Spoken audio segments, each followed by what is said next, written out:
So guys आता आपण आपल्या प्रवासाला सुरुवात करत आहोत. आपण आता जातोय सह्याद्रीच्या एकदम खुशीमध्ये. आजी काका बाय बाय. येतो आम्ही 2:30 पर्यंत. Thank you thank you. सर जाऊया. चला चला. बाय. तर आता आपण सह्याद्रीच्या पायथ्याशी आलेलो आहोत आणि आता आपण काहीच वेळात गडावर पोहोचणार आहोत. इथे माझ्यासोबत माझा दादाही आहे, तोही खूप एक्सायटेड आहे. आम्ही खरं तर काल निघालेलो, पण काल काही कारणास्तव आम्हाला परत जायला लागलेलं. बट आज आम्ही खूप एक्सायटेड आहे. आहेस का? मागे मागे जंगल बघा. बघाय मागे इथे मस्तपैकी जंगल आहे ओजस मला आता घेऊन आलेला आहे गडावरती. आणि आता इथं आम्हाला धबधब्याचा मस्तपैकी आवाज येतो. तुम्हाला येतो की नाही माहीत नाही, कारण आमचा तसा माईक पॉवरफुल नाही. आणि हा धबधब्याचा जो आवाज आहे तो आहे मार्लेश्वराचा, म्हणजे श्री महादेवांचं देवस्थान आहे. तर चला आता आपण गडावर जाऊया. तर आपला दादा इथं गाडी काढतोय आणि आता आपण गडाच्या इथे निघत आहोत.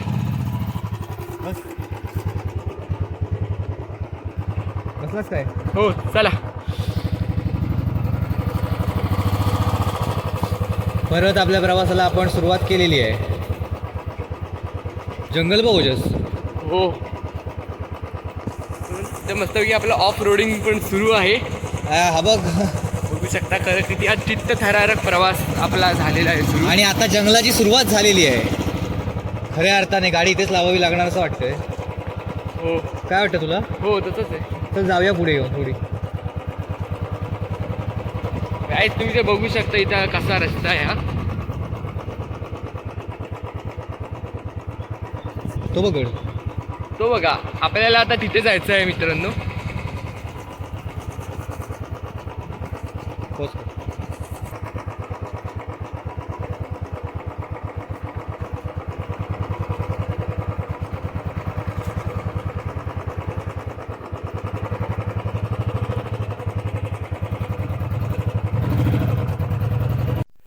तर गायज इथं तुम्ही बघू शकता आम्ही अर्ध्या रस्ता तर चढलेलो आहोत, पण आम्हाला तसं थोडं बरंच चढायचं आहे. बघू शकता इथं किती जंगल आहे आणि इथं भरपूर प्रकारचे प्राणी, फुलपाखरे वगैरे आपल्याला बघायला मिळत आहेत आणि भिंगऱ्या पण. आणि इथं आमचे दादा पण बघू शकता. दमलास काय? नाही. अरे वा. तर आता आपण लवकरच गडाच्या इथं पोहोचणार आहोत. आणि गाईज आता आपण डायरेक्ट वरती गडाकडेच भेटू, कारण टेम्परेचर भरपूर वाढलेलं आहे आणि कॅमेरा बंद होऊ शकतो.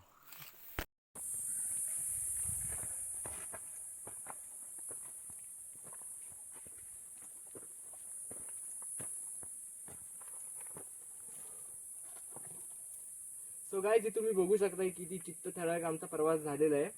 इथं आम्ही खूप अशा जंगलाच्या दाट जंगलात आणि सह्याद्रीच्या आत आलेलो आहोत. खरंच हा अनुभव खूप अविस्मरणीय असणार आहे.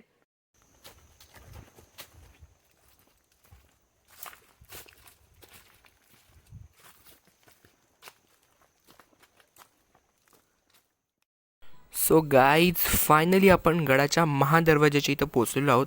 खरंच इथवर येणं साधं नव्हतं, कारण पावला पावलावर संकट होतं आपल्या. हा खडतर प्रवास आम्हाला कायम आठवणीत राहील. मग मी आणि माझा दादा इथं प्रवेश करताना आमच्या मनात खरंच मनाला खूप भारी वाटत होतं. इथं आत गेल्यावर आम्हाला सगळ्यात पहिले इथं निसर्गरम्य इथून पाण्याचा आवाज येतो मिळाला आणि इथं आपल्याला पाण्याची तळी सोबत इथे किल्ले महिमतगड याच्या इतिहासात लिहिलेला एक फलकही दिसला.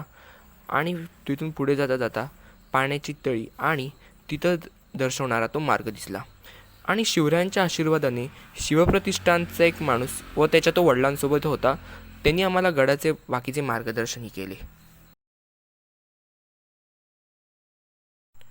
गडाची आल्यावर रोहित कदम हा आम्हाला हनुमान मंदिराकडे घेऊन आला. खरंच हे मंदिर दिसायला खूप छान आणि मूर्ती कोरलेली एकदम खूप मस्त वाटत होतं.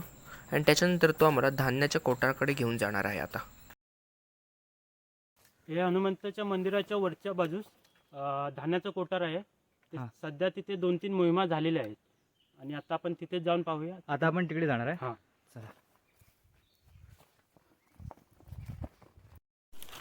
तर इथे रोहित दादा आपल्याला धान्याचं कोठार दाखवण्यासाठी आपल्याला तिथे नेत आहे. पूर्वी या ठिकाणी धान्याचे आपले खांब होते हां. आणि त्यांची साधारणतः उंची 6-7 फुटाच्या वरती होती. आता ते काम नाही आहे तिथे. नाही सध्या तरी नाही तिथे. गाईज इथं हे ज्योतस्तंभ आहेत, इथं त्यावेळी दिवे लावले जायचे. आणि आता इथून रोहित दादा मला पाण्याची तळी दाखवायला नेते.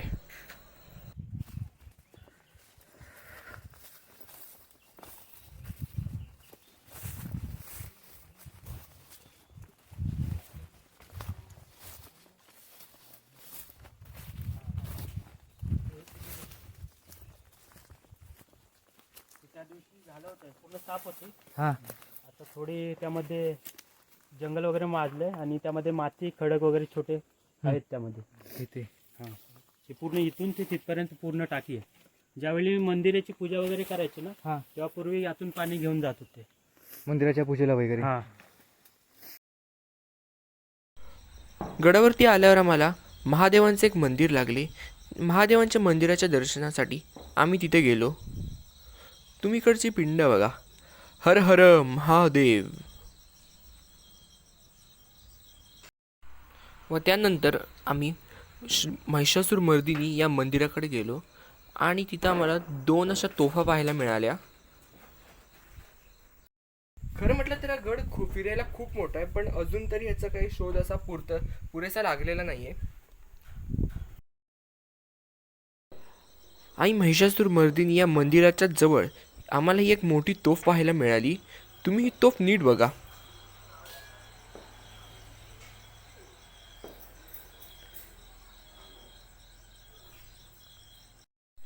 तर आत्ता आपण इथे टेहणी बुरुजाच्या इथे आलेलो आहोत.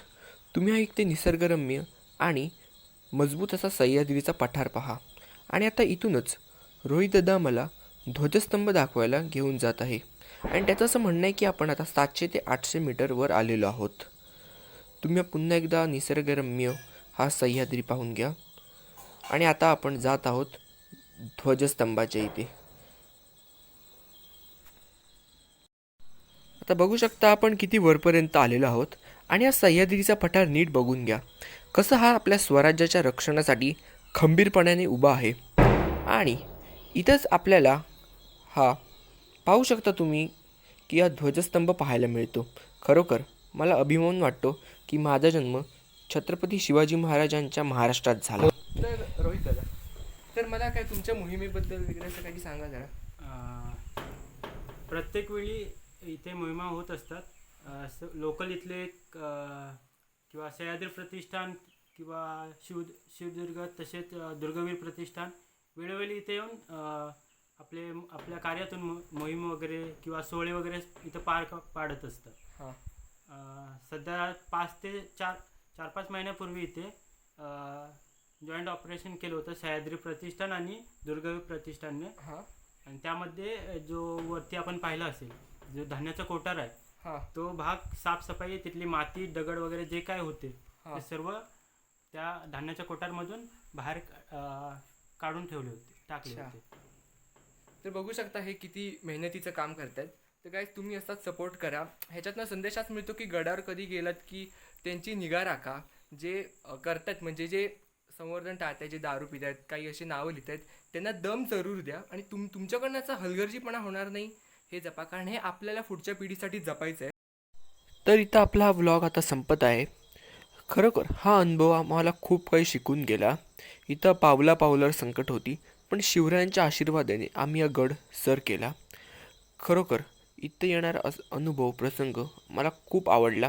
तर तुम्हाला आजचा व्हिडिओ आवडला असेल तर व्हिडिओला लाईक करा, चॅनलला सबस्क्राईब करा आणि कमेंट